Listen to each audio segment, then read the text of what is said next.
Hello guys, this is your friend and we are back with a new fanfic. Which is what if Naruto and Anko awakened the forbidden crystal element, the seductive power of Shards Part 1. And if you enjoy this fanfic then please press the like button and subscribe to my channel for more fanfic like this. And now let's start the fanfic. A man with a fearsome white porcelain mask stands over the village of Konohagakure of Fire Country. Red, vertical slashes run across each eye giving it a vicious look. Amethyst eyes lie beneath the white mask, a perfect blend of crimson and cerulean. His hair is wild and untamed, jutting out in spikes on his head. A ponytail falls down his back, reaching the small of his back. A bamboo hat sits on his head, the chin strap under his chin. He wears a high black coat, the collar covering the lower part of his face. On his feet is a pair of getas and on his hands adorn fingerless black gloves. A katana is strapped to his perpendicular to his right shoulder, while a pouch of kunai wraps around his left thigh. The man hops off the branch, touching the ground like a feather, no sound emanating from his landing. He walks along the path, his hunter mask still clearly attached to his face. Soon enough, the gates of Konoha come into view, two Chunin-level guards at the entrance. The two begin to tense up, their eyes never straying from the approaching figure. As it inches closer, they can begin to see the hunter mask on the man's face, his amethyst eyes boring into their own. They can see the katana on the man's back and they can tell by his posture that he means business. When he stops in front of them, he produces some papers, handing them over to the two guards. The two guards inspect it, their eyes giving a cursory glance while also keeping an eye on the lone figure. Giving one more look at the papers, they hand them back and lets him through, both of them not seeing anything amiss with the papers. Walking inside, he draws stares from the passing bystanders, but he ignores them. He can see women staring at him in interest, but a woman passing by with red eyes pique his. Her attire consists of a red dress with the left sleeve cut off while the right sleeve covers her whole right arm. Black and white bandages wrap around her curvy figure while her hair darkens in contrast. Her hair is unkempt and wild, giving her a wild look. Tape wraps around her hands, covering both wrists. Tape wraps around her thigh where the dress doesn't reach while on her feet are a pair of red shinobi sandals. Her face is angelic, the features on them nothing short of dazzling. Her ruby eyes stand out on her pale face while her red lips are luscious and plump. Two men also accompany her and he recognizes one of them as Hatake Kakashi, the copy ninja. He wears his leaf headband over his left eye to cover his Sharingan while a blue mask covers his mouth and cheeks, exposing only his right eye. His posture is slouchy while his nose is stuck in an orange book. He wears the normal Junin garb with a vest with pockets for scrolls and other various items. Blue sandals adorn his feet while long gloves cover his hands. His white hair defies gravity, spiking upwards towards the sky. The other man he recognizes as well, but not as much as Kakashi. The man's name is Sarutobi Asuma, the son of the Sandame. A cigarette hangs out of his mask, the smoke wafting heavenwards. Spiking black hair adorns his head while a goatee manifests itself on his chin. He wears the same Junin garb as Kakashi, but he also wears a white bandana on his hip with a red symbol outlined in a black circle. Rings wrap around his wrist, while his hands hold two trench knives, the blades short and curved. Tape wraps his shins and a pair of blue sandals finishes his ensemble. He assumes they are all Junin and with his analysis done, he walks past them, all of them turning their heads towards the masked figure. He ignores their pointed looks and continues to walk towards the Hokage Tower, his blonde hair swinging back and forth in the wind. His black scabbard lies against his back and twin dragons wrap around themselves along the scabbard of his sword. They all notice his white porcelain mask, putting him off as a hunter nin, but they can't just shake a strange feeling from him. They all look at each other for a second, all of them debating what to do. Should we follow him? The woman with red eyes asks. I think we should. He seems like a shady character and he's moving towards the Hokage's tower, Asuma says. I agree. We can't be too cautious.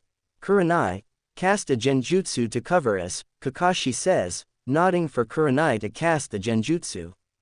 All three of them disappear and run up the side of a building, trailing the mysterious man from behind. They can barely feel his chakra signature, it is that suppressed. They trail him discreetly, following his every movement. They watch him stop in front of the Hokage's tower and look up, admiring the height of the building. His mouth moves as if saying something, but they do not catch it. They watch him walk inside and they quickly follow, all of them moving past him to get to the Hokage's office. Standing at the end of the hall, they watch him walk down the hall and converse with the Anbu outside. The voice is emotionless, I'd like to talk to the Hokage. The Anbu looks over at the man and can feel the power rolling off him, go ahead. Thank you. The Anbu opens the door, letting the man through and is quickly followed by the three Junin. They disperse, all of them hiding in a corner of the room.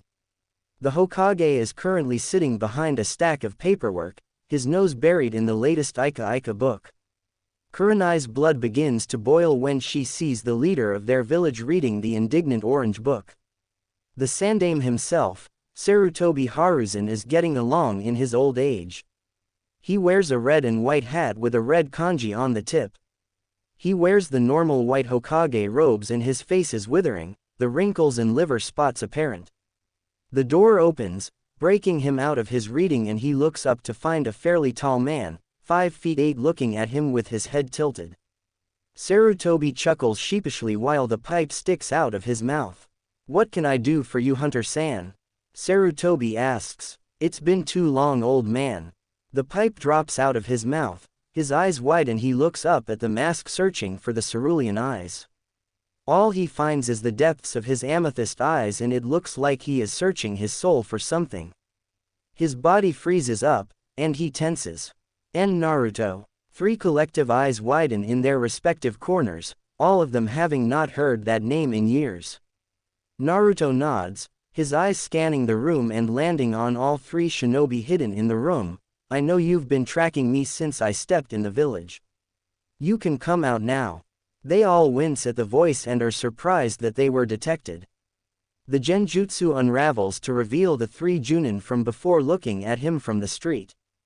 The Hokage coughs, his hand covering his mouth. Kurenai, Kakashi, Asuma, can you leave?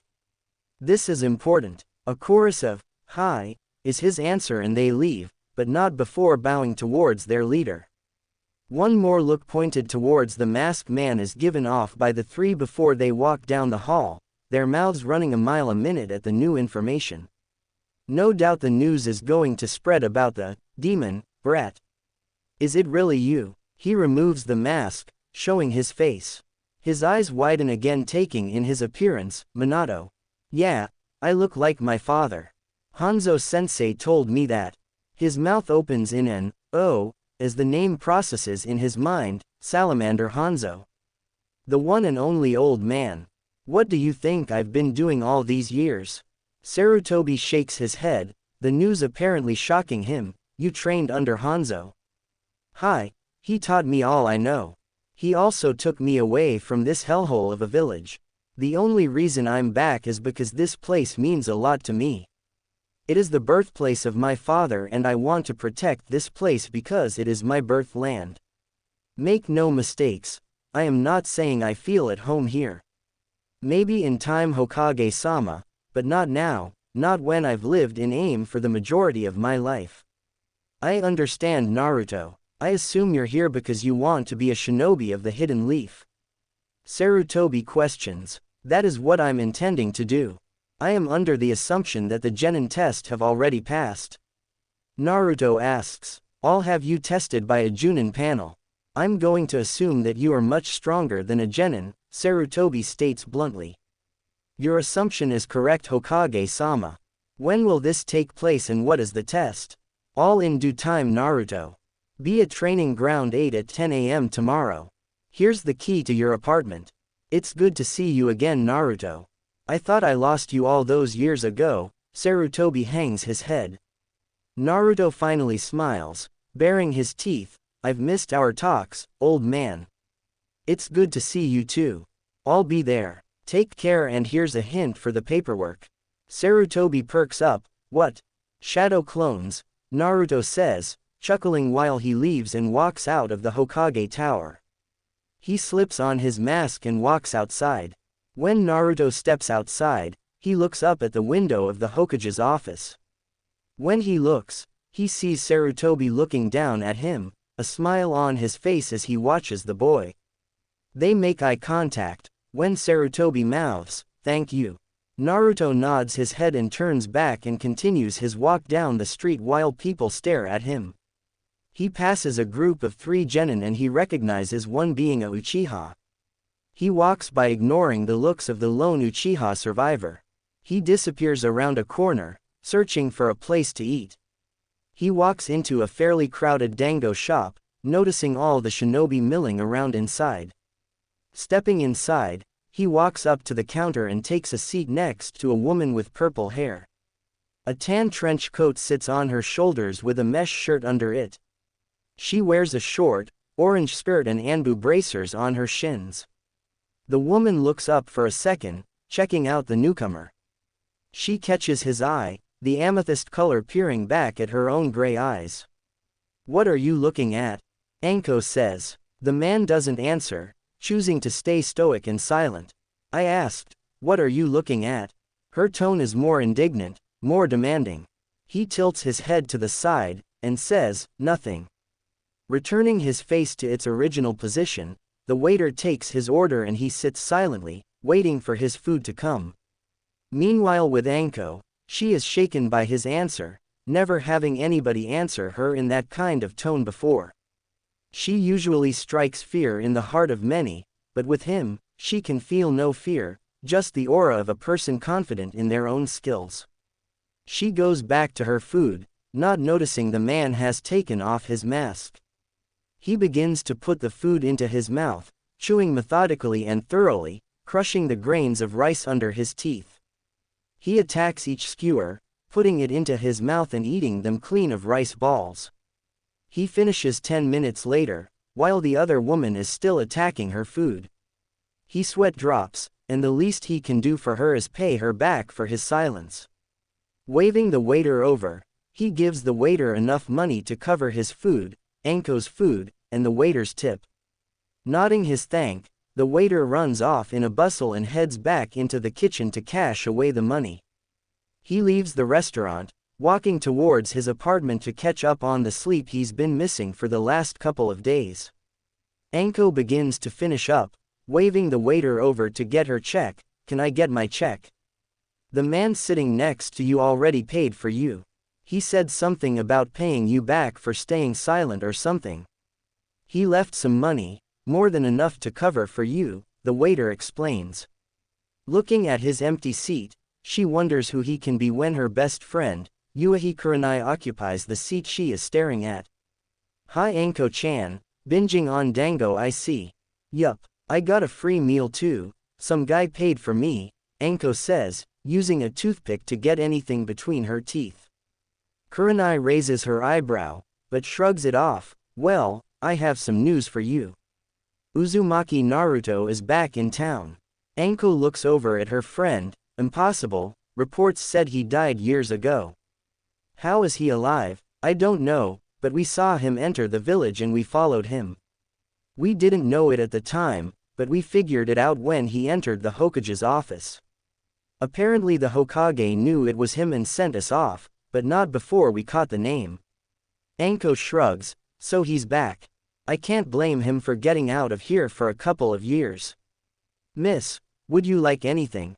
the waiter says, eyeing Kurenai up and down. She looks over, and says disgustingly, "No, I'm fine." The waiter walks off, his face turning red at the obvious rebuke. "You know Nai-chan, you didn't have to be so harsh. He was a pig, didn't you notice him checking me out?" Kurenai says indignantly. "Hey, if I was a guy, I would check you out too," Anko teases. Kurenai rolls her eyes. "So, do you know who paid for your food?" I didn't get a name, but I know what he looks like.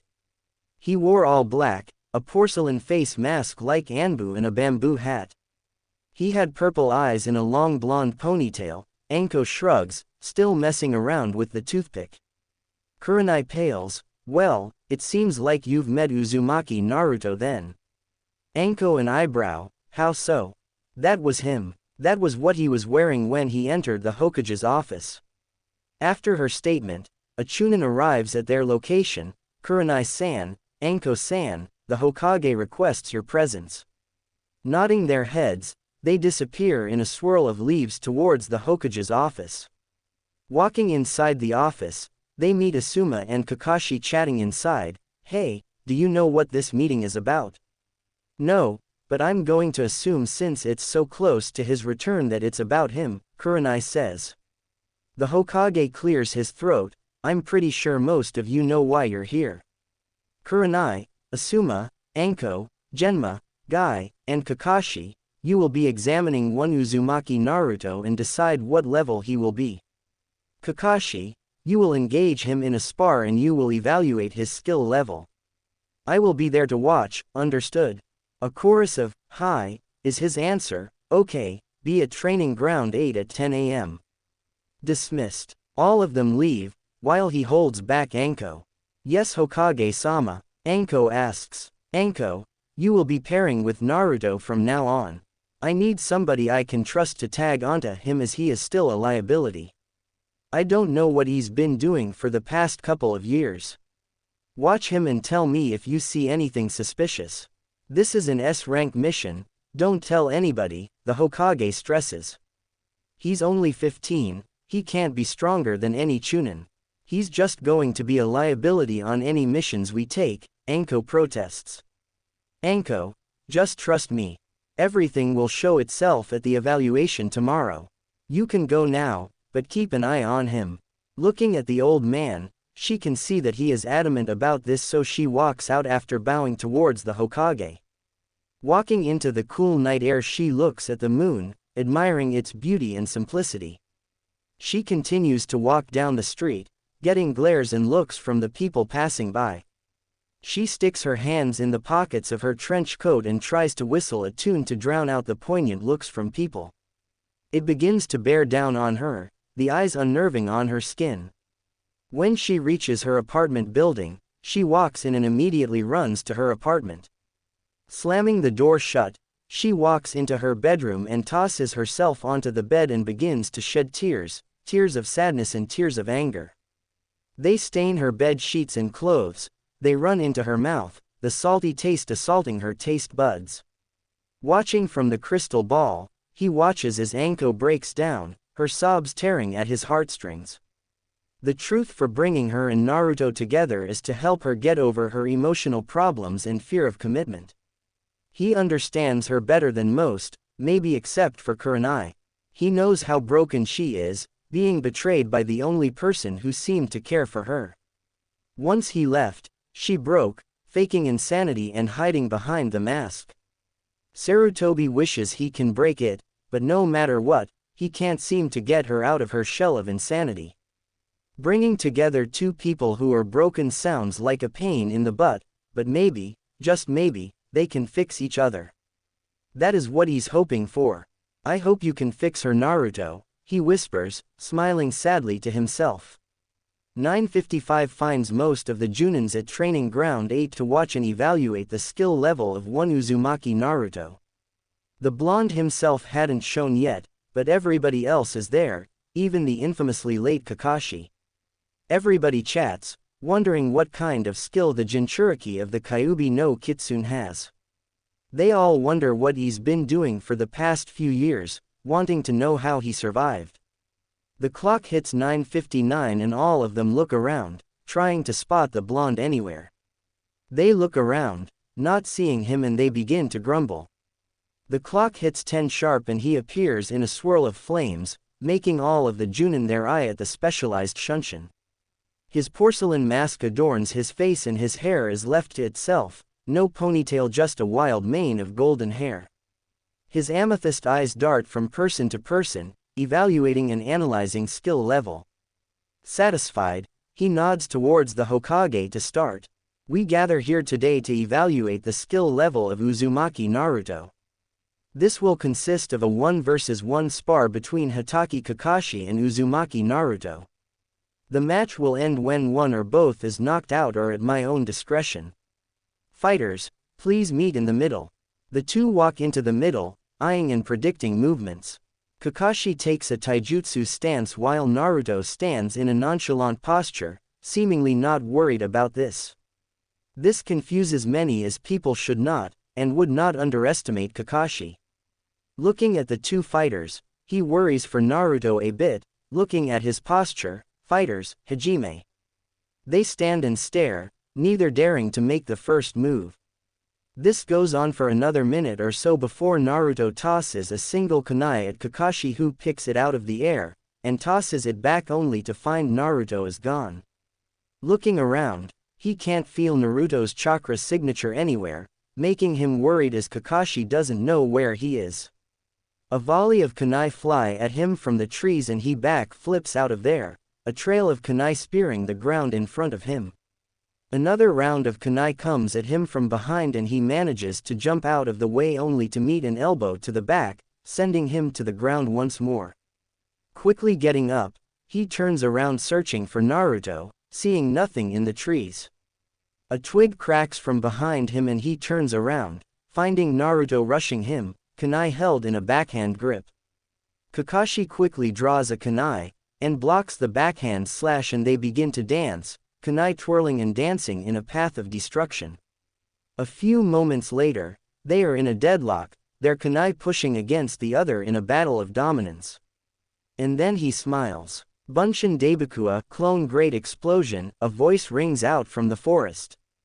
Kakashi's eyes widen as the clone begins to gather chakra. Dropping his kunai, he springs backwards trying to get away from the blast area. A moment later, the clone explodes, expelling a chakra-enhanced explosion that produces a bright light. Everybody covers their eyes from the flash of the explosion. Sadly for Kakashi, he is still in the blast range and is caught by the tail end of the explosion.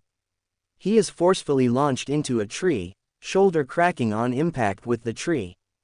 He gingerly makes his way to his feet as the cloud of dust begins to dissipate to show a fairly large crater where the clone and Kakashi were. A single kunai with an explosive tag flies at Kakashi and he quickly Kawamiri, body replacement, out of the way. The explosive tag fizzles until the tag detonates, leaving the ground charred and the tree in ashes. From a branch in a tree opposite the explosion, he watches the damage unfold from the explosion tag. A voice drifts into his ear from behind. "Hello Kakashi-san." Turning around, he ducks a punch to the face and he hops off the branch and back into the clearing, still defending against the flurry of punches, sweeps, grapples, and kicks. When Naruto throws a right hook, Kakashi sees his opening. With a side step, he watches as the punch flies by his face and he gets a punch into Naruto's gut, making him stumble forward. The clone then poofs out of existence. Everybody stares at the prowess of Naruto, who managed to shake up Kakashi with a mere clone. Not a moment later, another jutsu sounds out. Suiryuden no Jutsu, Water Release, Water Dragon Bullet. 5 water dragons descend towards Kakashi, each of them coming from a separate tree in the forest. Jumping into the air, he somersaults in mid-air out of the range of the water dragons. Quickly wiping his brow, he begins to descend towards the ground. Taju Sukoden no Jutsu, Water Release, Multiple Water Shark Missiles. 10 water sharks begin to form out of the puddles on the ground and they all streak towards Kakashi. Quickly flying through hand seals, he yells, "Kaden, Gokaku no Jutsu, Fire Release, Great Fireball." Spitting fireballs as fast as he can, 7 of the 10 fireballs manage to block the incoming sharks, but 3 of them are still intact and coming towards him. They race through the steam produced by the fire making contact with water. He times the moment perfectly and as they descend on his position he jumps back out of range, simultaneously pulling up his Hitai 8. Looking around, he finds Naruto standing in the clearing, arms crossed, foot tapping on the ground in waiting for Kakashi. Naruto looks around, and spots Kakashi in the trees with his Sharingan out. Ah, finally, the great Sharingan of Hatake Kakashi, the copy nin. Things are starting to heat up. Naruto blurs out of vision and Kakashi is barely able to see it with his Sharingan. Sensing a presence to his left, he manages to grab Naruto's foot and throw him away, quickly following with a flurry of punches which Naruto dances around, not even moving to block them. Kakashi throws a quick sweep, managing to catch Naruto in the shins and he backflips, landing on his feet 30 yards away. Making a single hand seal, he whispers, "Ninpu, Kokuangyo no Jutsu, ninja arts, bringer of darkness." The world grows dark for Kakashi, but it is quickly dispelled with his Sharingan. Looking back at the spot where Naruto was standing, he finds him gone and then he senses him from below. Quickly jumping away from Naruto's arm, he quickly flies through hand seals, Kaden, Karyuenden, fire release, fire dragon flame missile. Holding his fingers to his mouth, he quickly exhales a fire dragon that races towards Naruto's rising body. Quickly forming hand seals, he shouts, "Suiden, Sujinheki, water release, water encampment wall." A wall of water shoots up, covering Naruto from the fire jutsu. Quickly flying through another set of hand seals, he shouts something everybody gawks at, "Hyoten, Kokuryu Bofusetsu, black dragon blizzard." A black dragon with red eye flies out of the water, heading straight towards the falling Kakashi. Kakashi, having not seen the hand seals for the jutsu, jumps out of the way of the dragon and watches as the dragon turns the solid patch of ground into a pale blue ice. He gulps, wondering what would have happened if he were hit by the jutsu. The wall of water around Naruto falls in the midst of him doing more hand seals, Kaden, Fenikusu Enden, fire release, fire phoenix missile. The flame shooting out of his mouth forms into a phoenix, chasing Kakashi around as he lands, forming the same hand seals as Naruto, Suiden, Sujinheki. A wall of water surrounds Kakashi, but little does he know, he's in for a surprise. The phoenix fire hits the water wall, sprouting into steam as the water absorbs the fire. Hyoten, Haryu Moko, tearing dragon, fierce tiger. The dragon and tiger of ice race forward, freezing the droplets of water it passes into ice. Kakashi, unaware of what the jutsu does, begins to form hand seals and screams, "Suiden, Suiryuden no jutsu." The water dragon begins to form out of the water, but is stopped short as Naruto's Just You hits Kakashi's water wall. The wall freezes over, trapping Kakashi inside. Cursing himself for getting into this mess, he quickly makes hand seals, Doden, Dochu Aigyo no Jutsu, earth release, underground projection fish. Moving his way underground, he appears under Naruto, grabbing his feet, Doden, Shinju Zanshu no Jutsu, earth release, double suicide decapitation. Pulling Naruto under until his head is the only thing left, he watches as Naruto squirms, trying to get out of the hole. Flicking a kunai out of his sleeve, he puts it at Naruto's neck. Now that was an amazing display of jutsu. I may have just learned a few. That still isn't enough, this spar is over. Hokage looks over at Naruto and back at Kakashi, Shoshika. He is stopped by a shout, Fuden, Rinkuden, wind release, drilling air bullet. A gust of wind flies from Naruto's lungs, pushing and throwing Kakashi into a tree, creating a big crash as the tree falls over. Quickly forming hand seals, he gets out of the hole and waits for the dust to dissipate. The cloud of dust finally blows away, revealing a standing Kakashi, right arm holding onto his left as lightning chakra flows into a concentrated ball in his left palm. The sounds of birds chirping emanate from the ball of lightning and Naruto smirks, most of them staring at him if he is insane. "Oh, the famous Reikiri. I was hoping you'd pull that out. Now I get to test one of mine." Everybody stares at him, including Kakashi, all of the interested in what he's going to do. Shoten, Kyojin Kesho Shuriken, crystal release, giant crystal dart. Crystal begins to form around Naruto's right arm and the ends come to a point, producing a giant dart on Naruto's right hand. All eyes go wide, never seeing this move before. Surprised. This is my Kekkei Genkai. It allows me to use crystal techniques like this one here. You ready, Kakashi? Kakashi looked at the gigantic spear of crystal and shakes his head, trying to clear his mind of the gigantic spike in Naruto's hand.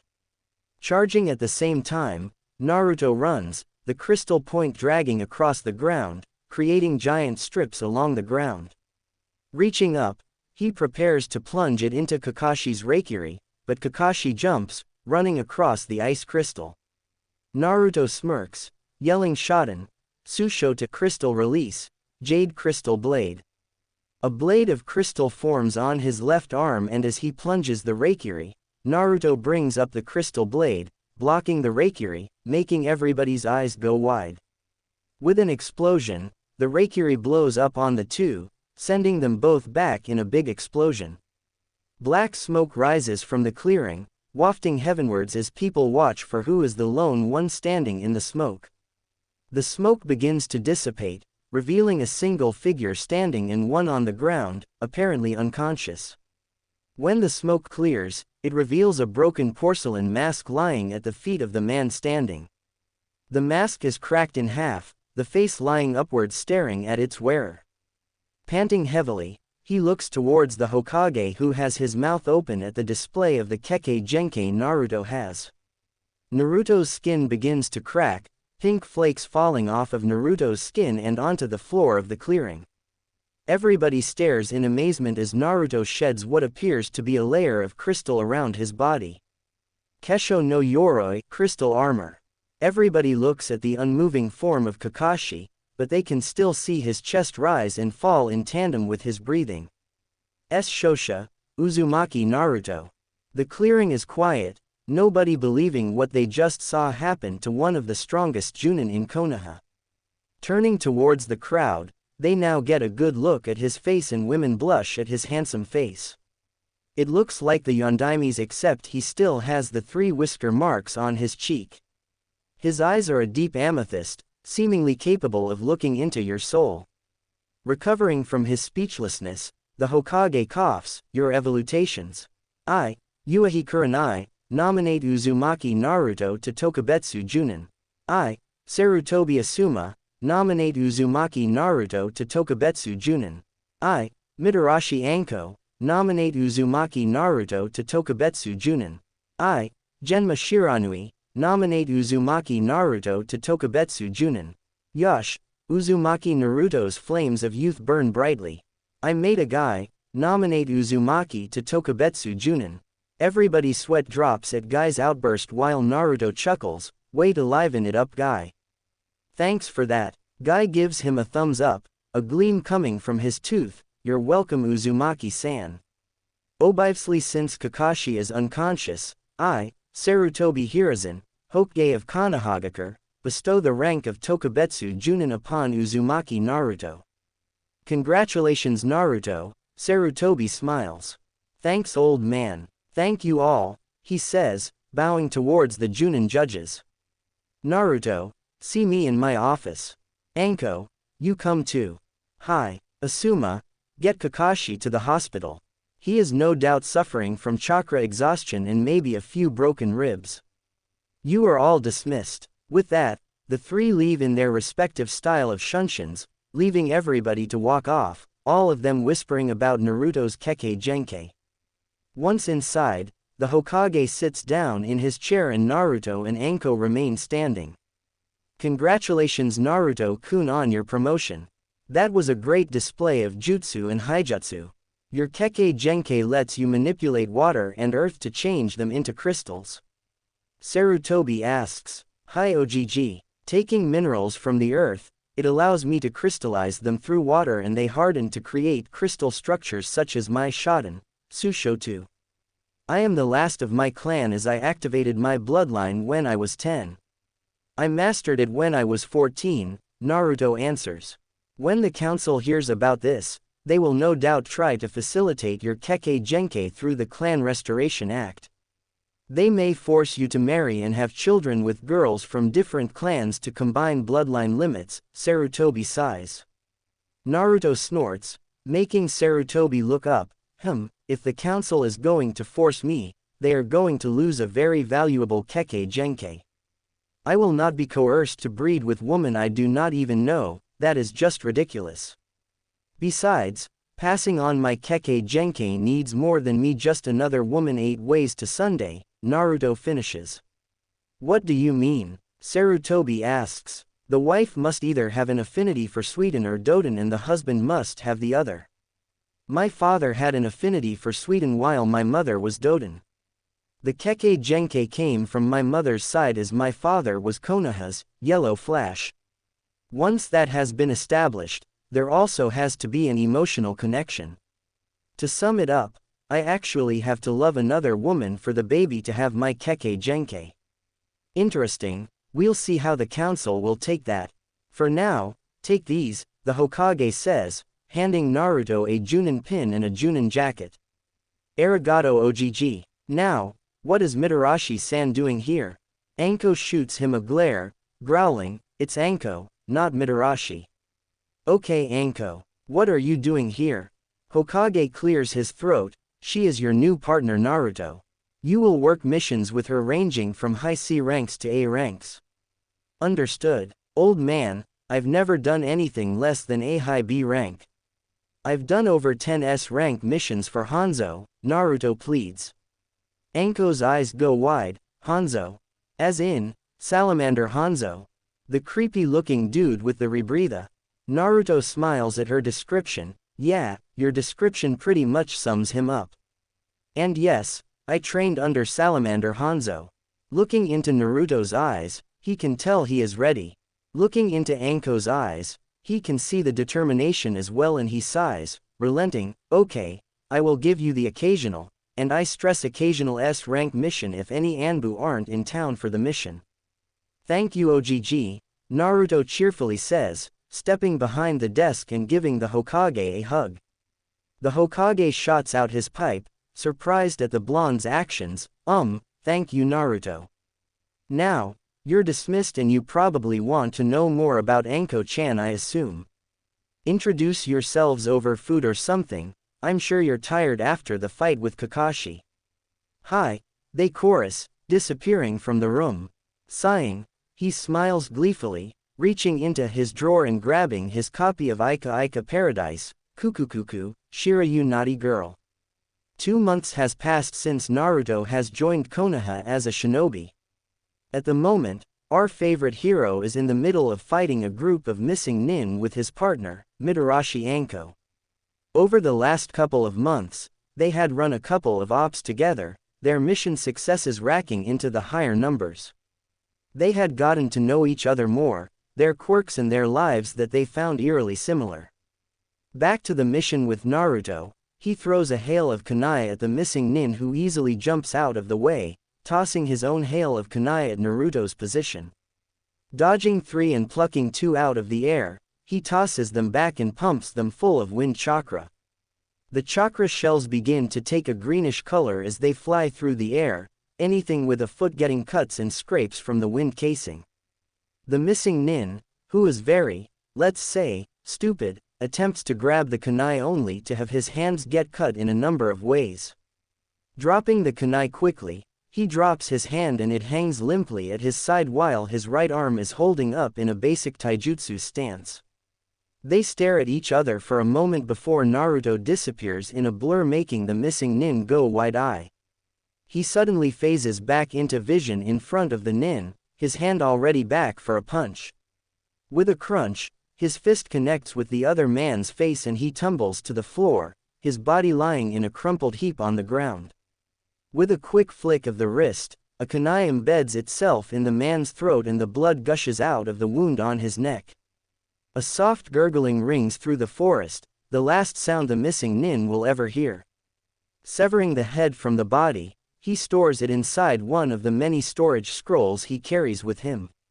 Standing back to full height, he sets off in search of Anko and finds her in the middle of a fight with another missing nin as they go toe-to-toe, flurries of punches and kicks flying in every direction.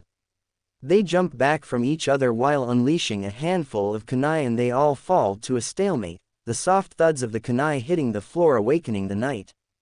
A moment later, the missing nin falls to the ground holding his throat as blood gushes through the gaps in his hand.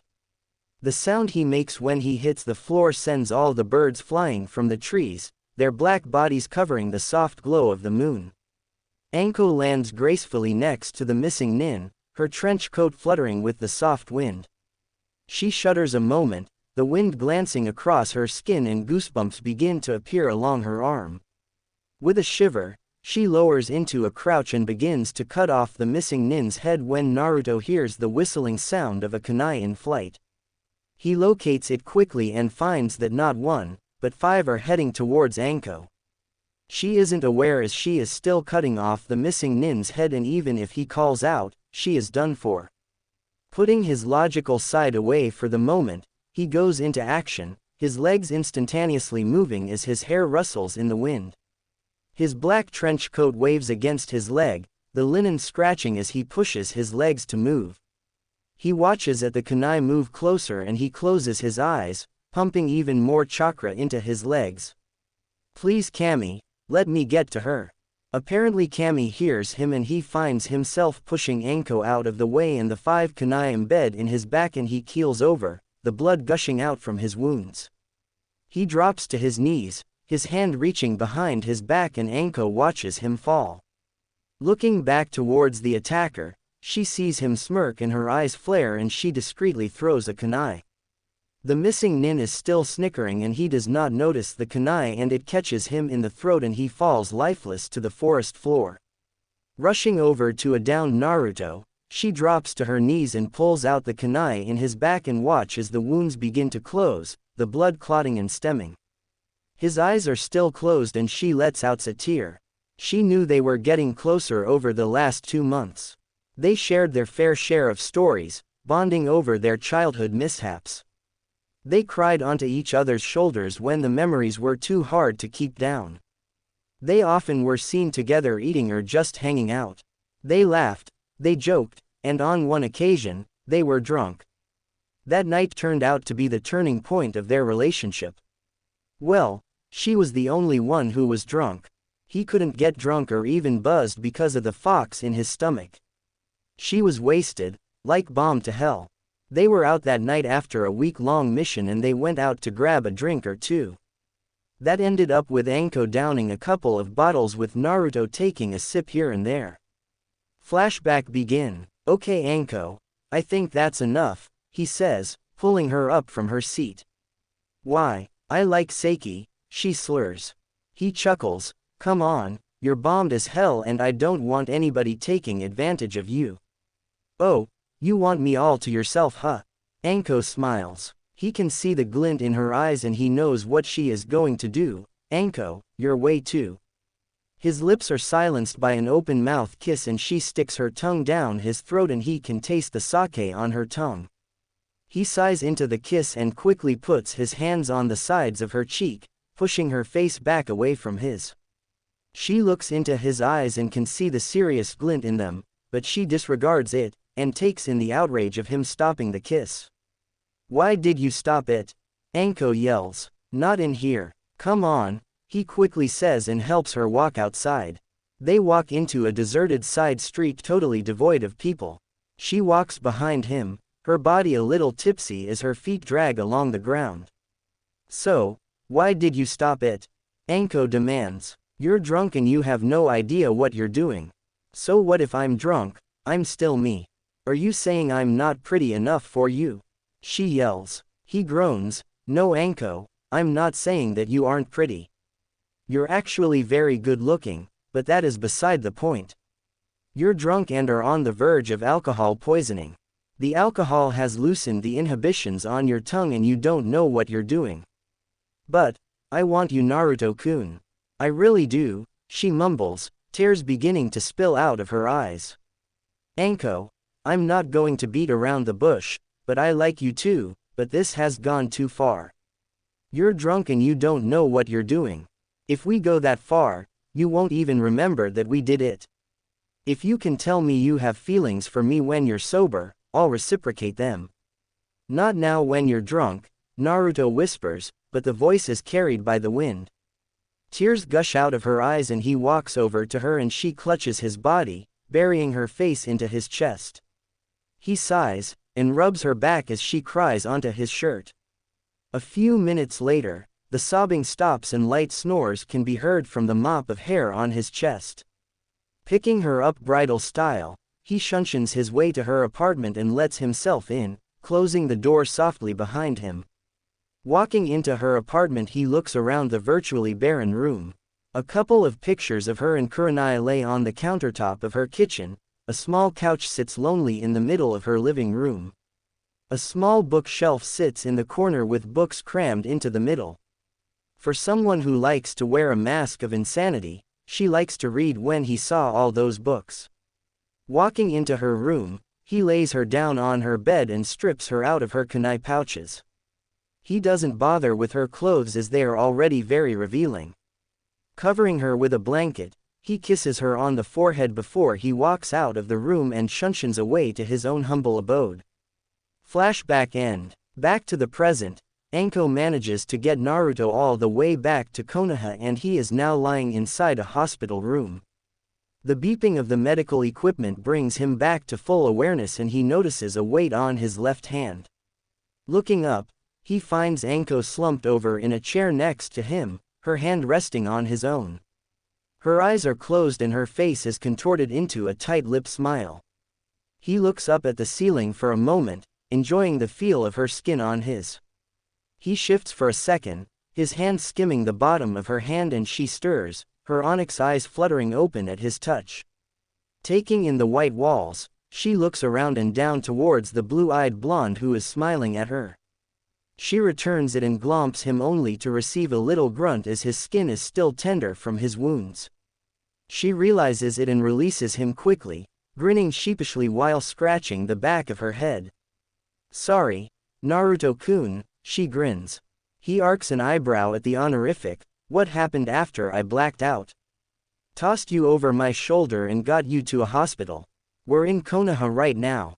I already reported the mission and he's giving us a week off. Anko happily says, wanting to spend her vacation days with the blonde. Niece, I can use some R&R. I might go hit the hot springs later. Anko's eyes glaze over, remembering the time she caught him half. He another eyebrow at the purpled-haired Kunoichi's expression. Anko, you there? Huh, she instinctively says. He chuckles, nothing, you just got a far-away look there. Mind if I ask what you're thinking about? She burns a bright red, her cheeks a rosy red, no. He smiles, hi. When can I get out of here? The nurse said you should be good to go once you wake up. Come on, let's go get Dango. It's on me. You know, you like Dango way too much, he chortles while getting up and walking into the bathroom. She harumphs, crossing her hands across her chest. Standing up, she straightens herself out, stretching her muscles from the night of sleep in the chair. Cracking her back, she stands up and pads down the ruffles on her trench coat.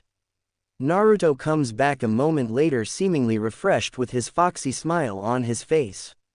She stares at his face for a moment before looking down again. He notices and smiles. Come on, I thought you wanted to get some Dango. He asks. She perks up and smirks, of course, I can never pass out on some Dango. As expected of a Dango connoisseur. Damn right, he chuckles and leads her out, opening the door which she smiles at. Quickly following her, they stop at the front desk for Naruto's discharge papers. With a quick motion, the papers signed, they walk out into the starry night of Konoha. The chilly air surrounds them, the soft breeze caressing their skin. They walk in silence, their arms brushing against the others as their arms swing along their side. A few minutes later, they find themselves inside the warm comfort of the Dango shop. Jovial laughing and joking is heard in the back, but they ignore it and take a seat at the counter and flag down a waiter. What would you like, miss? The waiter asks. Get me 10 fruit Dango and 15 pork Dango, Anko smiles happily. And for the sir, get me 10 beef please, he says, nodding his head. What would you like to drink? Sake. Water is fine. The waiter nods, scribbling on his notepad their order. He soon rushes off into the kitchen to hand off the order to the chef. A few minutes pass by and the waiter comes back with their drinks and they nod their thanks you. They take a sip of their drinks and sit, waiting for their order. Turning towards Naruto, no sake. Are you a lightweight? He tilts his head at Anko's barb. I just got out of the hospital. I don't think it will do any good with me downing sake at the moment, right? She rolls her eyes, spoilsport. He chuckles and then the waiter comes back with their orders and they dig in, eating with their hands. He soon finishes and watches the purple-haired woman eat her way through all her dango. He sweat drops at the speed she devours them at, putting them into her mouth one after another.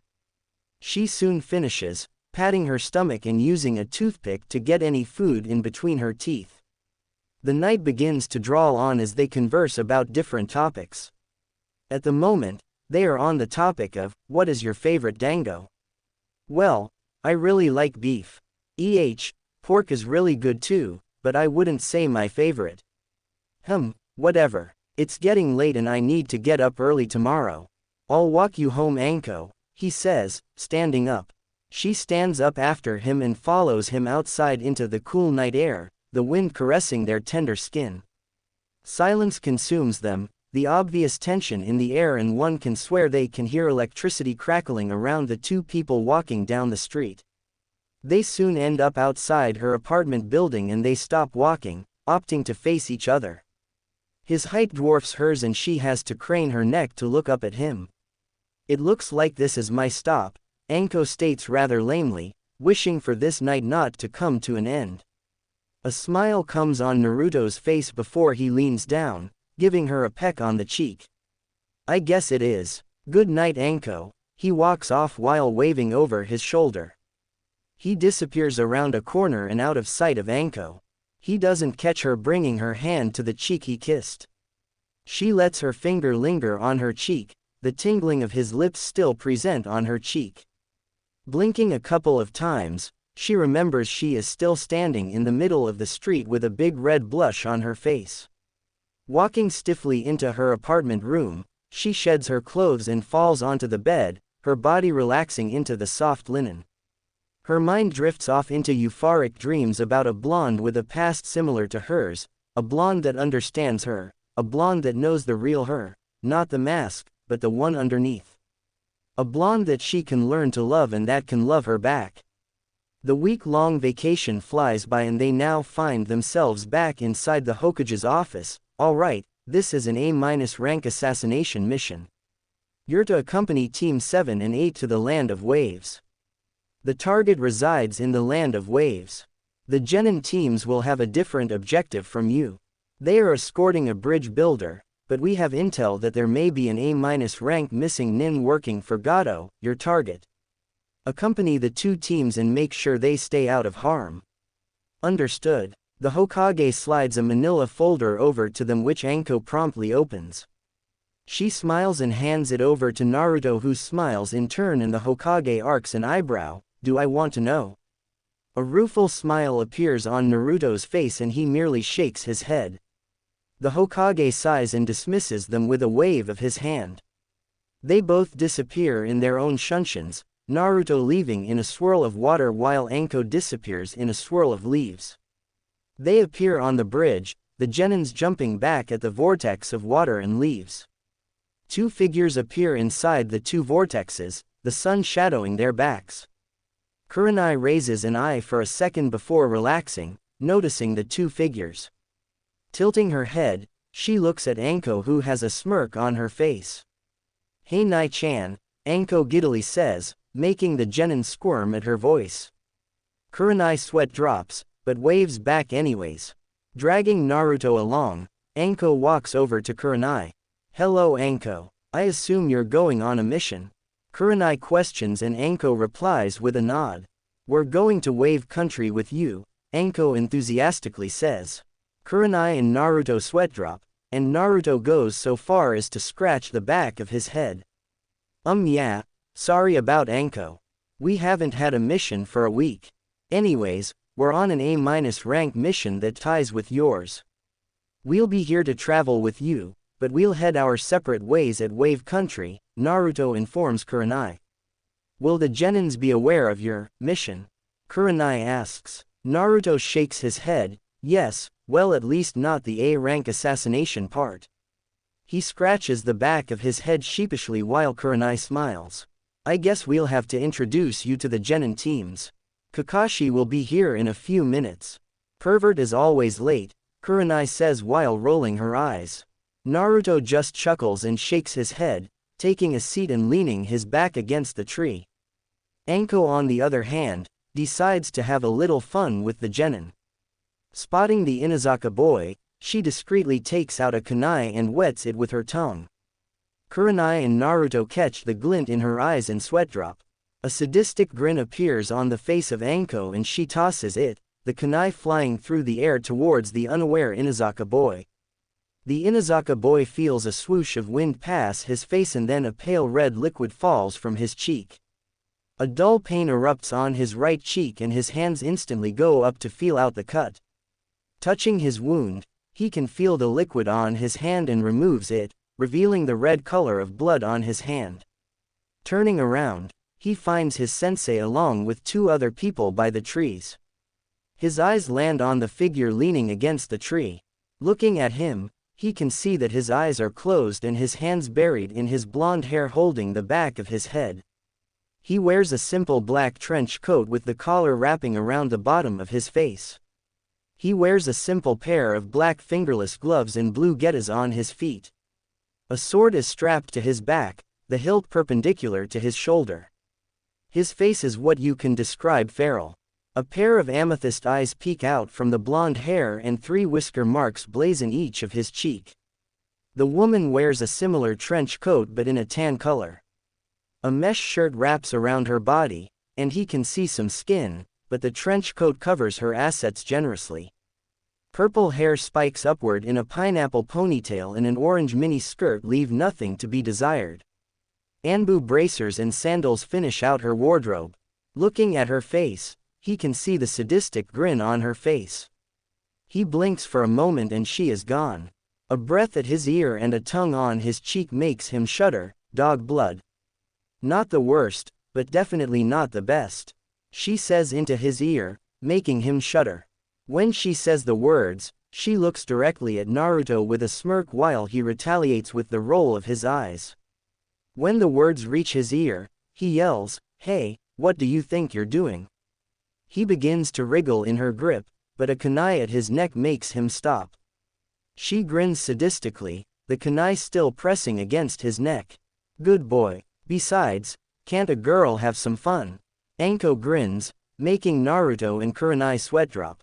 Kiba on the other hand is left thinking how nicking him with a kunai, then licking his blood, and pressing a kunai to his throat is fun. It isn't, well in his eyes.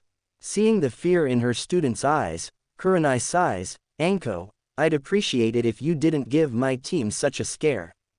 Anko just grins in retaliation before removing the kunai and disappearing a poof of smoke.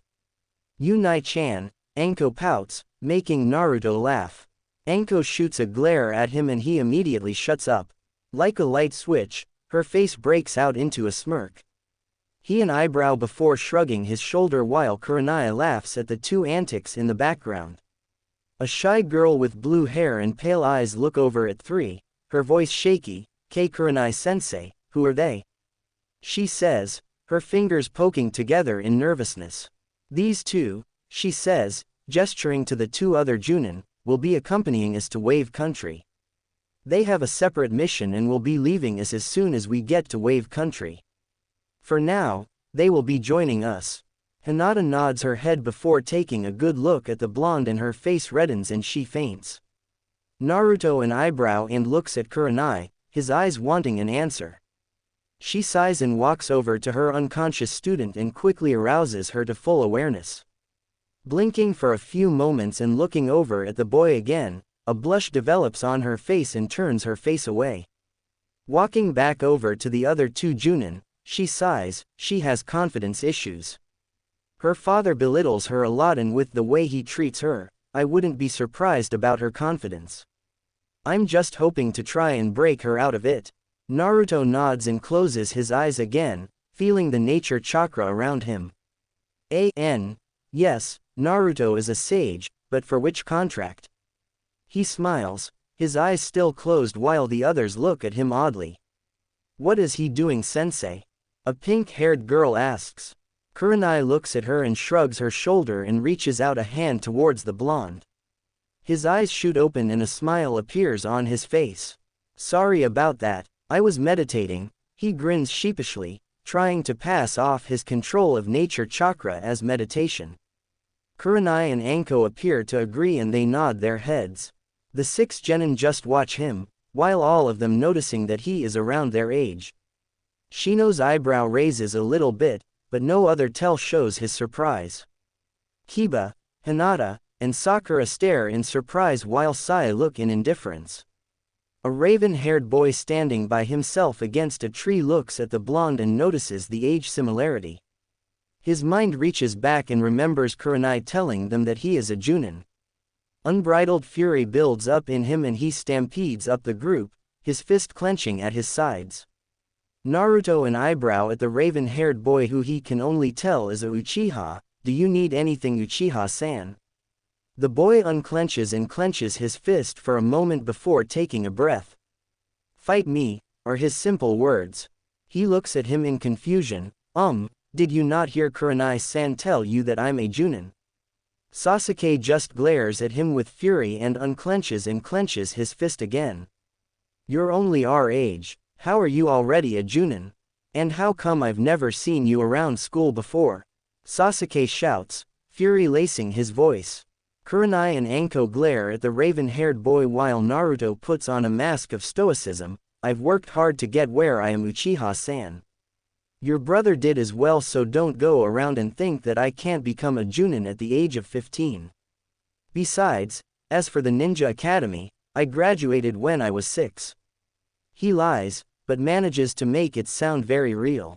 He glares at the blonde in fury and the passive look on Naruto's face only fuels the fire. Fight me.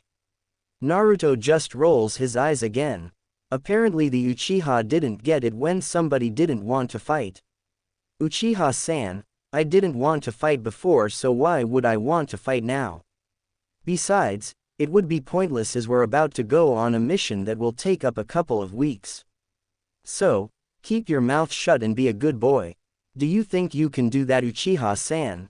Naruto says, his voice scathing and scalding on the ears of Sasuke. Sasuke's glare narrows again, trying to intimidate the blonde only to have him yawn in his face. He fumes and storms off, the pink banshee shooting the blonde a glare. Don't talk to Sasuke-kun like that. He is a Uchiha and the last of his clan. If he asks you to do something, you should do it. Naruto opens his eyes, leveling the pink-haired girl with his gaze. A chilling voice escapes his throat. Oh, a fangirl. I feel bad for Kakashi, an emo prick, a dedicated fangirl, and a soulless robot. Oh joy, this is a KIA waiting to happen. Why don't you go comfort your boyfriend instead of assaulting my ears with your worthless voice? Sakura glares at him before following Sasuke, leaving the 4 genin to gawk at the Junin. He smiles at their expressions, and opens his mouth. Sorry about that.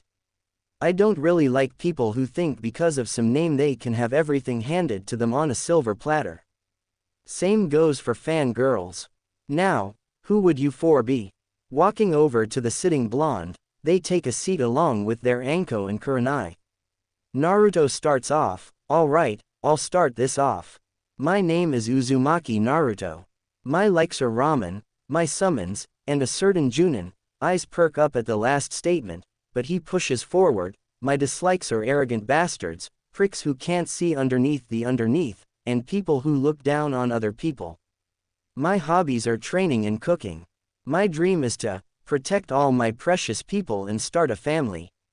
The others nod their heads, and when their introductions are over, Kakashi walks into the clearing with Tazuna following him. He looks at the group sitting on the ground and then the 2 sitting across the clearing. He sighs and walks towards the larger group. He notices the two other Junins conversing with the group. What are you two doing here? Kakashi asks and everybody looks up to find Kakashi looking down at them. We're joining you as we also have a mission in Wave Country. We'll tell you about it on the road. For now, let's get this party started. Anko grins happily, pulling Naruto up along with her. She blushes as she notices herself grabbing his hand and she runs off to catch up with Kurenai. If Anko were to look back, she would have seen the blush on his face at the contact. After explaining the situation to Kakashi, they take off towards Wave Country. Kurenai and Anko walk at the front, the genin standing around Tazuna, and Kakashi and Naruto at the end. Kakashi currently has his nose stuck in his orange book while Naruto hums a little tune to himself. Occasionally, Kakashi lifts his nose up and looks over at the blonde, noticing the resemblance to his old sensei, the Yondaime Hokage, Namikaze Minato. He can see the similar blonde hair and the way the amethyst eyes pierce your soul just like the Yondaime. They continue to walk down the road when the group encounters two water puddles. The four Junins look at the puddle for a second, already seeing through the pitiful genjutsu. Signaling to the other Junins to let the genin take care of them, they walk on by seemingly oblivious. The two missing nin in the puddle begin to rise as they walk by, the grins discernible on their face from a mile away. With a quick swing of their chains, they rip through the two Junin in the back, making Sakura scream. Seemingly, Anko and Kurenai also disappear, leaving the genin to take the missing nin on their own. How do you think they'll do? Kurenai asks, worry lacing her voice. She watches from the bush as her students begin to attack one of the missing nin. I'm sure they'll be fine, Kurenai-san. Besides, if things get out of hand, there are four Junins to help out, Kakashi says, with a wave. Kurenai shoots him a glare when she feels a hand on her shoulder. She turns around to find herself staring into Naruto's eyes, a never-ending pool of amethyst. Don't worry, Kurenai-san, they'll be fine. The way they work together is good and they play off each other's weaknesses. This should end in a couple of minutes, Naruto says, a smile forming on his face. His smile reassures her, and he finds her cheek very warm. A few moments later, the two missing nin are stuck to a tree by their chain, by courtesy of Uchiha Sasuke. Detaching themselves from the chain, they split apart with Sai and Sasuke fighting one with Team 8 fighting the other. Sasuke and Sai manage to kill their opponent while Team 8 subdues theirs.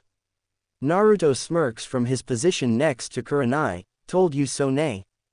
Come on, let's go greet your genins. Kurenai shoots him a glare before standing up and following his lead back to the path. All the genin are panting from the fight, and they all look up bug-eyed to find the four Junins with smiles on their faces. Good job guys, Kakashi says, his eyes crinkling into an upside down U. He looks over the genin and look at them all panting, all right, take a break. As for you, he turns to Tazuna, we are going to talk. The expression on Tazuna's face is one of sheer terror and then Anko looks at the unconscious missing nin, may I? A sadistic grin shows up on her face and Kakashi takes a step back and nods his head slowly. Anko's grin widens and she bares her teeth and grabs onto the missing nin, dragging him into the dense forest. Naruto just shakes his head at his partner while Kurenai stares after her friend. Loud shrieks and screams can be heard from the forest a few minutes later, making the three Junin sweatdrop and everybody else to look at the sound in fear. They shudder as Anko walks back out with the missing nin barely breathing and various cuts and blood stains embellishing his body. Anko sports a giant grin, one that makes people piss their pants and roll over. The genins take one look at her and they turn away, their eyes trying to avoid the piercing gaze of the snake lady. What did you get from them, Anko? Naruto questions, his eyebrows. He shudders as he sees the sadistic grin appear on Anko's face. They're the demon brothers, C-rank missing nin from Kiri. Apparently they were hired by our target to get rid of him, Anko points at Tazuna, and there are two other missing nin in on this operation. Names are Momochi Zabuza and Momochi Haku. Naruto shakes his head, an A-rank missing nin from Kiri and an unknown. How troublesome, Naruto questions before turning to Kakashi, did you get anything off the bridge builder? He explained why and who is after him. He paid for a C-rank mission because he had no money. This is probably a lower A-rank bordering regular A-rank mission, Kakashi explains. We should get the genin out of here then, Kurenai says, her motherly instincts taking over. Naruto shakes his head at her idea. They are all too mindset on giving up now. Only Sakura will want to back out, while all the others will rally to make a point. There is no use, so let them go. Besides, 4 Junins should be able to take the demon of the mist, Naruto states, conviction in his voice. Kurenai sighs in defeat, I suppose so. We'll have to report this back though. Already have it covered, Kurenai-san, Naruto says. Whispering, Kuchio's no jutsu, summoning technique, a puff of smoke appears around the seal for the summoning. What do you need, Naruto-sama? A voice from inside the smoke asks. Get this message to the Hokage as soon as you get back to Konoha, Naruto says, sticking his hand into the smoke. Hi, Naruto-sama, the cloud of smoke disappears in the direction of Konoha. What kind of summoning is that? Kurenai asks, while Anko smiles gleefully from behind her. Kakashi looks up from his book and waits for his answer. Turning back to the other 3 Junin, now telling would be too easy. I'll show it soon enough. Alright, we should get going. We want to get to the boat before nightfall. The 3 other Junin nod with his assessment and the 2 Junin sensei inform their teams of the updated news on the mission. They act just like way Naruto predicts, most of them, save Sakura, wish to continue the mission. Alright Tazuna, looks like we are continuing this mission for your sake. We still require the C-rank pay, but we will not force the A-rank pay, Naruto says, making the bridge builder sigh in relief. Naruto's eyes soften for a moment, we'll do our best to protect you and get you back to your family unharmed.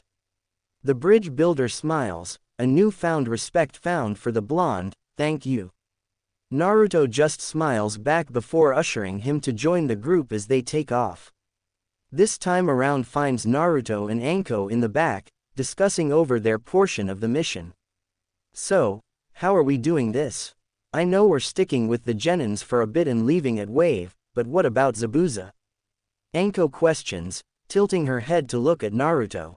He takes a contemplative look and then looks at her. Zabuza is definitely working with Gato, so it will be hard to infiltrate his base. I think drawing him out would be a good idea. I doubt he's going to pay Zabuza for his work.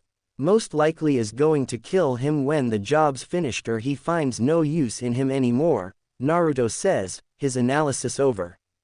Anko mulls it over for a bit before giving her own 2 cents. Good idea, so we stick with the genin the whole time and bait him out by using the bridge builder. Anko an eyebrow. Exactly. Naruto smiles and gives her a single-handed hug, which Anko blushes into. He lets go and Anko pouts at losing the feeling of his arm on hers. They continue to walk until they approach the boat that will take them to Wave. Since there are only so many seats, Anko and Naruto opt to walk on the water next to the boat instead. A thick mist begins to roll in, covering the water with a white fog. They soon make it to the other side of the river where the fog is just as thick. They all hop out of the boat and continue their trek through the dense white mist, and then a whooshing sound can be heard. Kakashi yells, "Duck," and drags down his team with Kurenai doing the same. Naruto pushes Anko down while pulling out his sword and intercepting the flying blade with his own katana. He swats it into the ground, the head of the blade burying into the ground. A voice erupts through the mist, 8 points, larynx, spine, lungs, liver, jugular, subclavian artery, heart.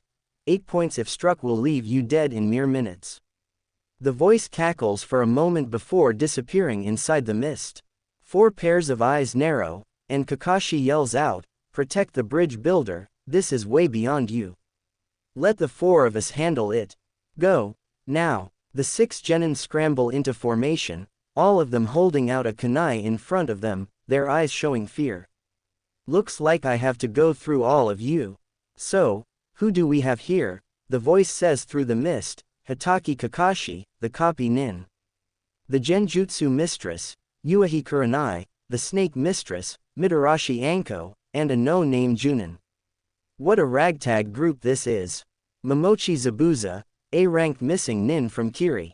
Supposedly the leader of a failed coup d'état on the Mizukage of Kiri. Master in the art of silent killing, Naruto states blandly. Oh, so one of you know me, huh? This will be a pleasure. The now revealed Zabuza laughs before he feels the steel of a kunai at his throat. He blinks for a moment before the slide of steel presses against his neck. He shatters into drops of water and it splatters across the ground. The real Zabuza watches from a tree, amazed at the speed. He didn't even notice the blonde moving and he wonders how he can see through the mist. Hello Zabuza, a voice says behind him and he turns around, catching the face of the Junin. The mist quickly dispels with a shout of, K's number Yeba, blade of wind. The mist rapidly dissipates, revealing Zabuza standing on the water.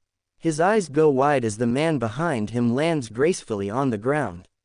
Looking at his face once more, he notices the same features. The blonde hair, amethyst eyes, the signature clothes and sword, and he whispers, Ikihane Tenshi, one-winged angel. It is loud enough to hear, all of them turning to the sordid face of fear on Zabuza. Who is that? Kurenai asks, wondering what the man can be talking about. Zabuza's eyes belie the fear lying in them and he turns towards the four Junin. Are you serious? You didn't know the Ikihane Tenshi is traveling with you? S-rank nin from a megakure with a flea on sight order. Gato, I'm out of here.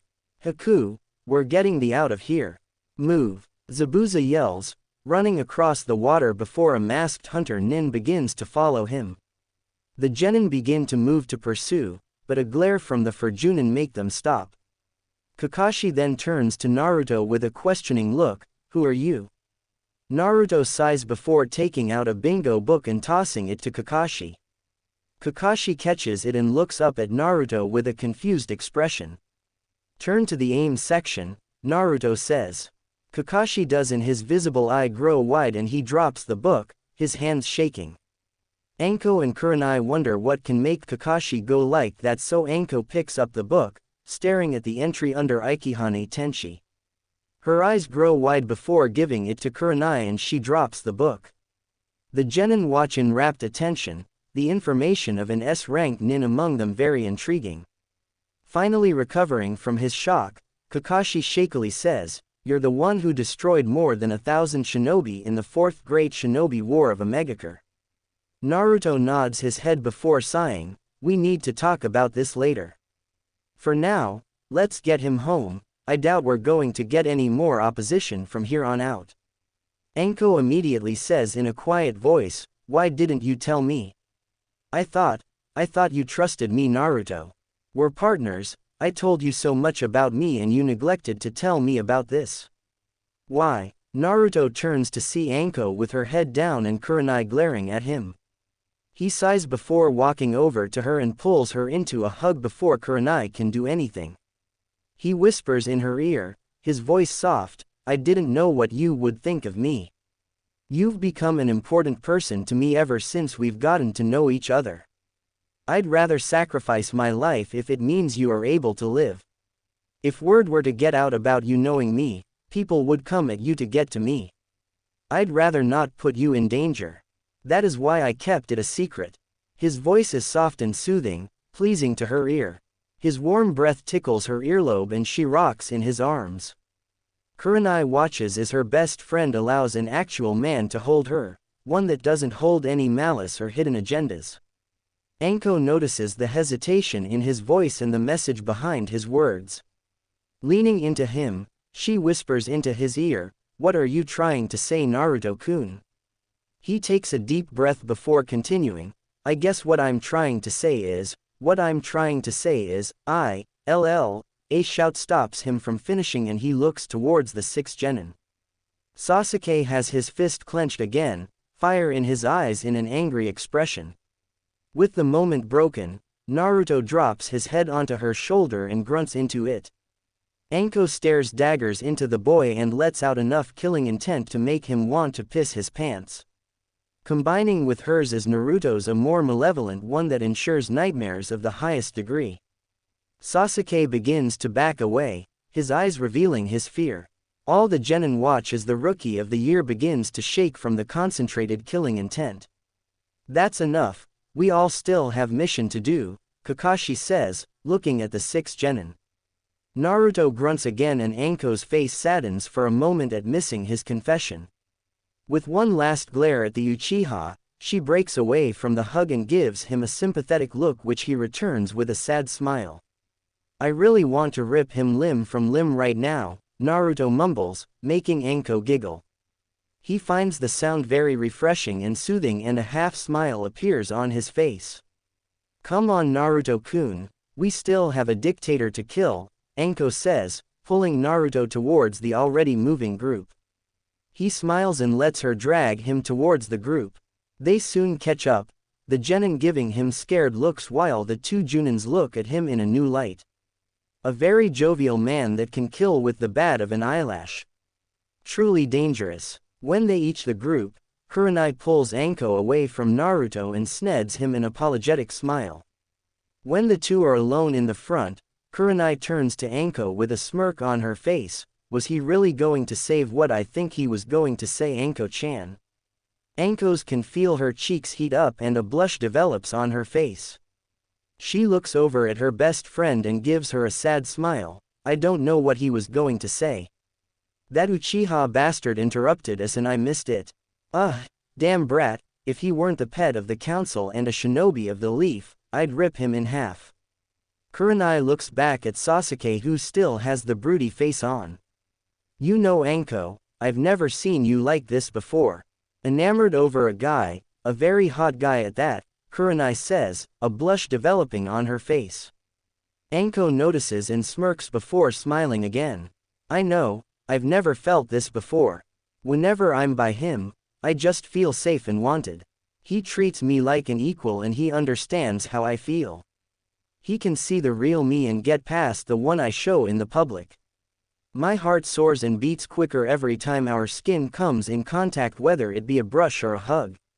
I just feel so right in his arms, Anko dreamily says, relishing in the feeling of his arms wrapping around her body. Kurenai just watches Anko's face as it transitions through different emotions and she wonders if the blonde really can be all Anko wants in a person. Anko all of a sudden smirks. Don't think I forgot about that blush, Missy. Kurenai glares daggers at Anko who laughs, then her smile grows deviously. He's mine, unless you want to share him. Anko's eyes twinkle in mirth at Kurenai's dumb expression. Kurenai's eyes go wide before whispering, what? You know, the CRA. He needs multiple wives and I'm wondering if you want to get in on this. Anko smirks as Kurenai's eyes glaze over. She mulls it over before pulling out of her trance. I don't know Anko. I don't even know him. How can I trust him? He didn't even trust you about his identity in the bingo book. Kurenai whispers. He's afraid, you know. Kurenai an eyebrow. He's afraid of what people will think of him when they hear about what he's done. He has always been labeled a monster, a demon of the village, and his insecurities make him lack trust in people. Kurenai nods in understanding. I can understand him. I don't know anything about him. Just talk to him, Kurenai. He's a fairly astute individual. A lot better than Asuma or Kakashi. Kurenai blushes at the former. Yes, I know about Asuma's little crush on you, but trust me, Asuma has nothing on Naruto. Kurenai stays silent, mulling over the information about the blonde. Maybe I should to get to know him better. If Anko can trust him, why can't I? Kurenai thinks before putting it away later for further though. A blonde in the back of the group sneezes and draws the attention of the 6 genin and he grins sheepishly. Someone must be thinking about me. I hope it's Anko. Anko sneezes. I hope Naruto is thinking about me. In the Hokage's office, the Sandame is slacking on the paperwork to read Ika Ika. A swirl of leaves appear in front of his face and he puts the book away, the smile on his face forming. Apparently the other person doesn't return the smile. A silver-haired man with a green shirt with a red vest on top appears in front of the Sandame's desk. The kanji for oil sits on his forehead protector and his silver hair cascades around the side of his headband. His face is passive, fire in his eyes. Care to explain to me why you never told me Naruto is alive? The Sandame gulps at the passive and emotionless voice of Jiraiya that is far from the normal. Jiraiya, I can explain. Make this quick. I'm 5 minutes from going on a rampage, Jiraiya says, fires dancing behind his eyes. Taking a deep breath to stabilize himself, he begins. Moving into position, a voice says over the radio. Roger that, I'm in position. Get ready to move. On 3, another voice says, this one being much younger. 1, 2, 3, go, the younger voice yells. Hordes of armed shinobi begin to descend on the meeting of the opposing force. Kunai and shuriken rain down on them, the steel blacking out the setting sun. Screams of pain and terror erupt from the group and they all scramble in desperation to get away from the rain of weapons. Moments later, bodies litter the ground, their blood running together to create a massive stream. A lone figure watches from the top of a tree, surveying the damage. His blue eyes the carnage let loose from the salvos of kunai and shuriken. Barking into his radio, clean 'em up boys. Good work. Then a yell erupts through the microphone and he winces as his eardrum is assaulted by the high pitch of the scream. Barking into his radio again, what's going on down there? Give me a sit representative. The angel is H here. Run! The man screams through his radio for it hits the ground and shatters. Cursing under his breath, he jumps from his vantage point and locates the chakra signature of that angel. Rushing towards it, he pulls out his katana, the black blade gleaming against the shine of the buried kunai and shuriken. He soon locates Angel, raining paper on a group of his men. Their screams of terror and pain assault his ear and he watches as her paper rips them to shreds, their organs bodies spilling to the ground. Spitting at the ground, he quickly makes hand seals, Sweden, Suiryuden no Jutsu, water release, water dragon bullet.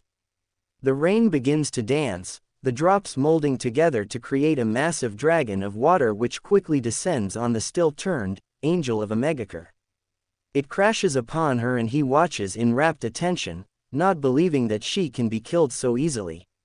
The water splatters to the ground, her body nowhere to be seen.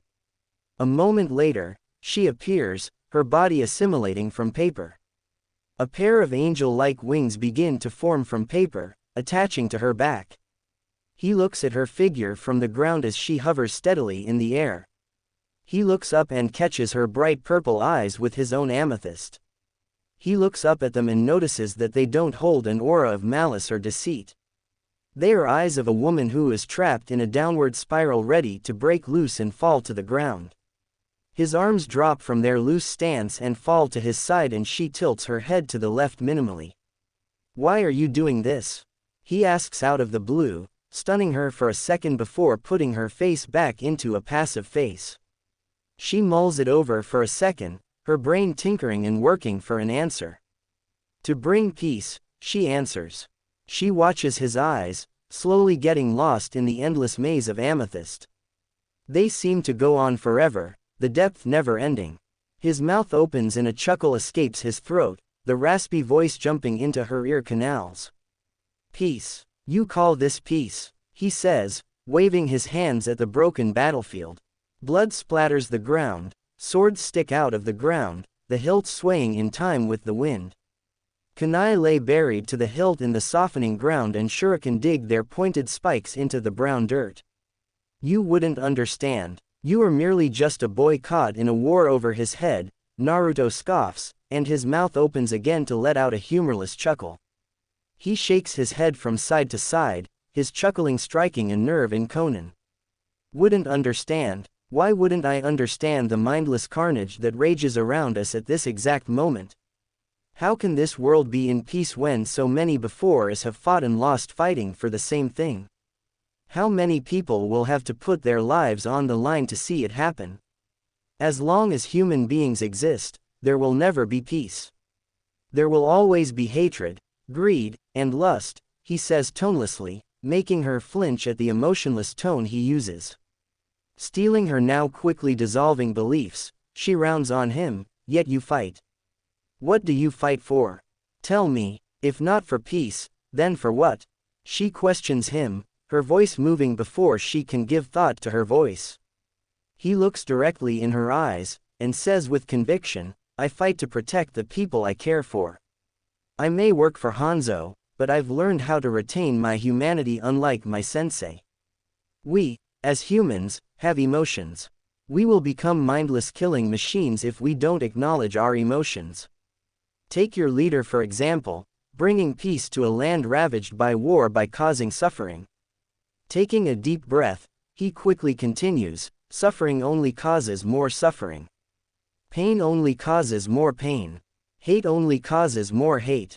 Your leader puts his entire being into a plan that will self-destruct in his face if he continues forward with it. It will cost the lives of many, and aggravate that many more. He calls himself a god. What kind of god can watch as his disciples mindlessly die at his own hands to bring peace? What kind of example is that setting for those in the future that come after him? What can they say about a man that brought peace through pain, fear, and suffering? They only follow his example, bringing peace the only way they know how. By causing suffering which is in no way a form of peace. Do you see his ways, the flaws in his reasoning? Conan's confidence wavers for a moment, taking the words in of a 13-year-old boy. Shaking her head once, she questions, how do you know so much? You are barely 13 years of age, yet you know so much of the human world. Tell me, how do you know? The words pan out from her mouth, her curiosity overpowering her senses at the moment. His eyes twinkle for a moment, the years of combat and training returning in full force. He opens his mouth and quietly says, you could say, I've been forced to grow up. I've grasped the psyche of human beings, knowing their works and whatnot. I can tell you have your doubts about your master's plans. Just by the way you are now hovering in the air, your body slightly bobbing up and down. I can read people, it's just who I am and the effect of being forced to grow up so early. Her eyes sadden for a moment, thoughts of the boy losing his childhood, being forced to learn how to kill at such an early age. Living in a place like Omegakure can do that to you. She watches his face, seemingly passive, but she can see the fire alight behind the pupils of his cerulean amethyst eyes. They seem to crackle, pop, and spark with intensity, the orange flames burning brightly. Why are you telling me this? She asks. They stay silent for a few moments, letting him contemplate his answer. The wind whips around them, their hair swaying in tune with the wind. The wind howls against their eardrums, the sound deafening, yet they hear each other with perfect clarity. A few minutes later, he lifts his downtrodden head. His eyes are laden in determination, shocking her with their intensity. I wanted to tell you this because I think you deserve a second change. His words shock her to her very core, the fire within her that dimmed so long ago beginning to spark and burn slowly. She whispers out a measly, why? Her voice is raspy and heavy with emotion, the first time she has shown them in almost over a decade ever since the death of Yahiko. Looking at the boy once more, she can still see the strength of his gaze unwavering. His mouth opens again, answering her question, you ask why? I did this because you are only doing this for the sake of your leader. You only follow him because he is the last thing you have and believe in. I'm giving you a second chance by believing in me. Believe in me and I will be able to take away this world of sorrow. Just believe in me and trust me. His voice is fueled by passion, an emotion long lost on the blue-haired woman. She watches his eyes burn even more, the fire behind his eyes becoming a roaring inferno of passion and strength. She can see the hidden strength and grace as the way he uses his words, stringing them together to give her a very idealistic look on her now shattered beliefs. How can I trust you? How do I know you will not turn your back on me? She questions, her voice beginning to waver again. He looks at her with conviction and he drops all his weapons, his kunai pouch and sword dropping to the ground in quick thuds. "That's how," is his simple answer. She looks at him in a new light. Having the guts to drop your weapons in complete trust your enemy is something that is not heard of. But looking into his eyes, she can see the unbridled truth in his words, no hint of deceit or malevolence playing in them. Her mind struggles to choose a side, the one that the blonde has shown her or the one that her oldest, merely acquaintance now has shown her. Who can she trust? This young boy or the person she has followed in her own life? That one that she has let dictate the last decade of her. With that thought, she comes to a decision, one that even surprises herself. I will put my belief in you. I can see in you the determination to end this madness of war between Hanzo and my leader. I have been living a life that is dictated by the man that I once called my friend. You have opened my eyes to this true nature, a man with an obsession to bring the world to his knees. I will do what you wish. Conan complies, shocking even herself with her outburst. Naruto smiles, his teeth showing and baring his fangs. Good choice, Conan-chan. You have made a wise decision. I will not dictate your life and you may go about this any way you like, but I wish you to stay with Akatsuki and spy on them for me. I will find you a year from today every year for an exchange of information. Until then, Conan-chan, wait. She shouts, her voice easily rushing through the air, "What is your name?" He smiles and simply says, "Uzumaki Naruto. Pleasure meeting you, Conan. Your beauty is dazzling. Until we meet again, goodbye." He disappears in a swirl of water, leaving nothing behind but a puddle of water where he once stood. Her hand feels her cheek, the warmth pulsating under her hand. He simply called her beautiful and adding the suffix chan to her name, and she was this flustered. It is understandable after all. It has been so long since somebody has given her affection and this has been close enough. Sighing to herself, she surveys the field of dead carcasses, falcons and vultures diving to feast upon the rotting corpse of humans. Her face turns into one of disgust and this only furthers her belief in one Naruto Uzumaki.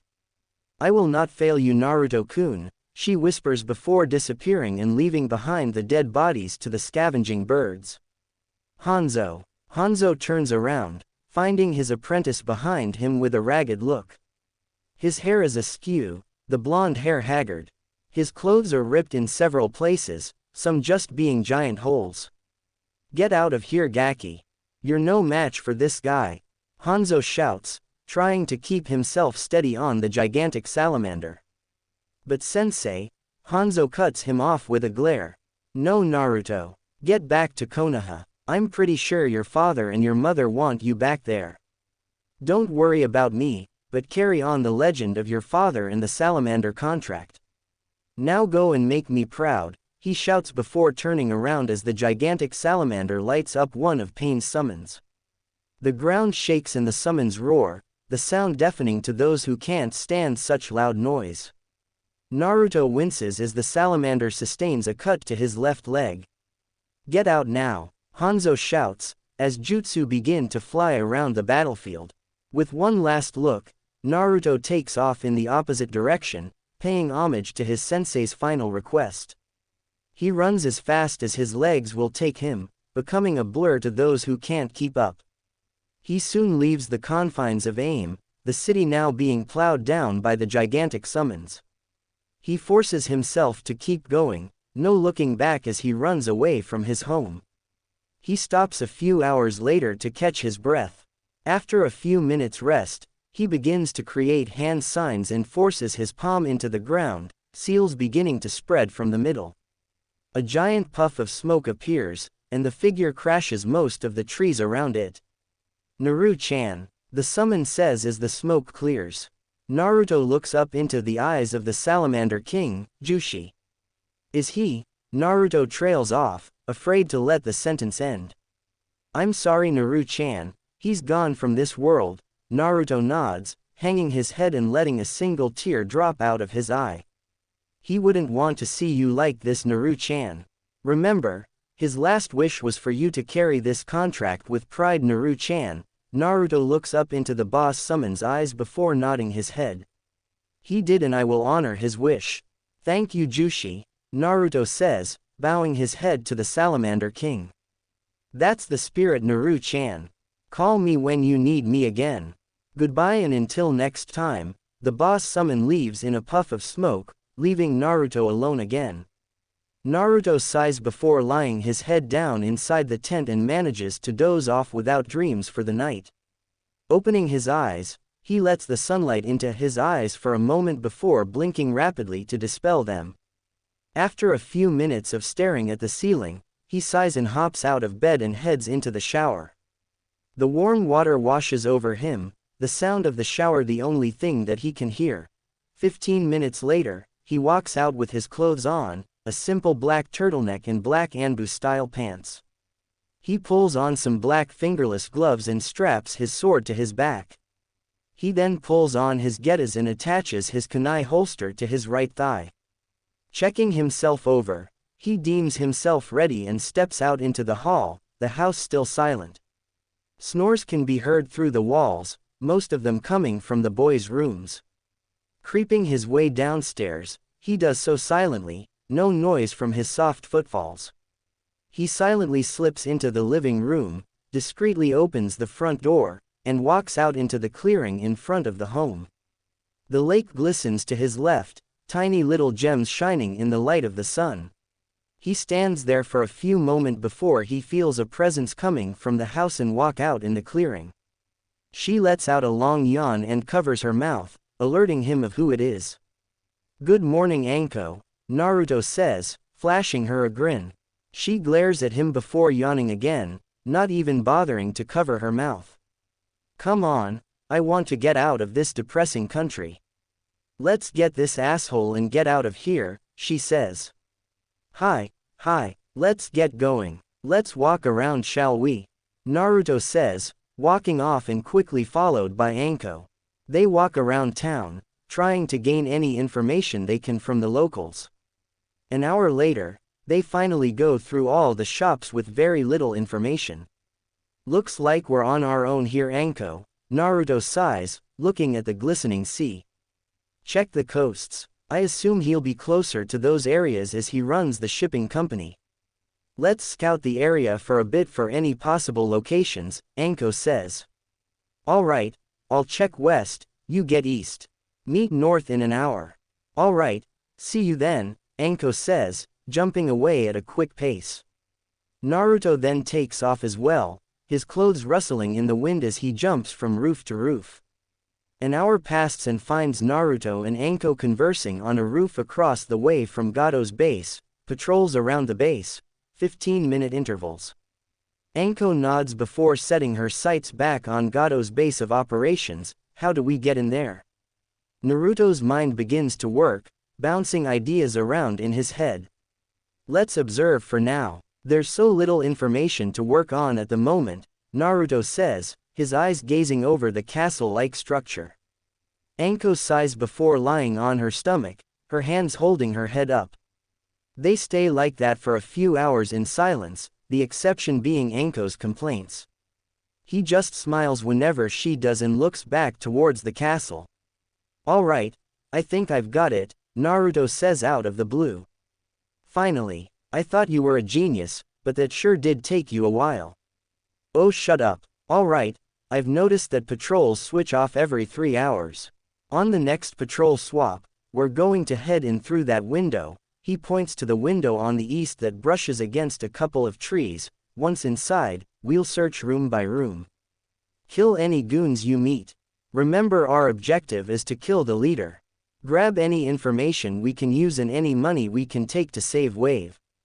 Anko nods. Patrols swap in 10 minutes. Head over to the trees now. Once 10 minutes pass and the guards begin to swap places, they take off, their movements quick and silent. They leave no trace of their existence and they make it to the tree rather quickly. Naruto silently opens the window, motioning for Anko to go in first. Jumping inside, she has a kunai ready and set to strike as she hops in. She lands with a small thud, her arms poised and ready to react to any threats. Seeing the room is clear, she motions for Naruto to go in. Stepping inside, he leaves the window open just in case they need an egress point. Moving over to the door, Naruto opens it and looks down the hall and sees no one. He begins to go door to door, ducking his head in and out to check for any lackeys. Moving down the hall, he embeds a couple of kunai in the face of some lower-level grunts before stalking down the hall with Anko bringing up the rear. Motioning for her to stack up, he nods his head and turns the doorknob that leads him into a vast room. The room itself contains very little, just a simple desk with papers strewn all over it. A man sits behind the desk and his eyes duck up at the unfamiliar faces. Who the foo? He is cut off as a kunai lodges in his throat, sending him backwards over his chair. He lands in a heap, the blood staining the floor red with his crimson essence. Moving over to the desk, he begins to gather important documents on exports and imports, timetables, and other things. Sealing them in storage scrolls, he beckons for Anko to follow him. They make it back to the same room with little resistance, meeting only one thug on their way there. A kunai embeds into his throat and he lands on the floor, both of them dragging him into an empty closet. They hope back out the window, Naruto closing it, and then they hop off towards the village, the information they have safely tucked away. They make it back to Tezuna's house late at night, the house completely plunged into darkness. They stop outside the door with smiles on their faces, mission accomplished. I'll give these papers to Tezuna tomorrow and he will take over Gato's shipping company. Quick and easy. Anko nods, yeah, I'm going to go to bed. I don't know about you, but I'm dirt tired. Good night. She walks away, picking the door's lock rather easily and letting herself in. He begins to go through the familiar hand seals of the Kuchio's no jutsu. The same seals begin to develop and in a puff of smoke, a tiny salamander in a maroon color emerges from the smoke. Handing over a scroll, he tells the salamander, "Get these back to Konoha. Give it to the Hokage and tell them we'll be back with the next day." The salamander nods its head and slithers off, its body and tail swinging side to side as it moves. After the salamander moves out of sight, he opens the door in the same manner as Anko and walks over to his bedroom, taking off his sword but not bothering to remove any of his clothes. He slips inside, the duvet covering his torso for the night. He closes his eyes and succumbs to the darkness of the room that feels so inviting.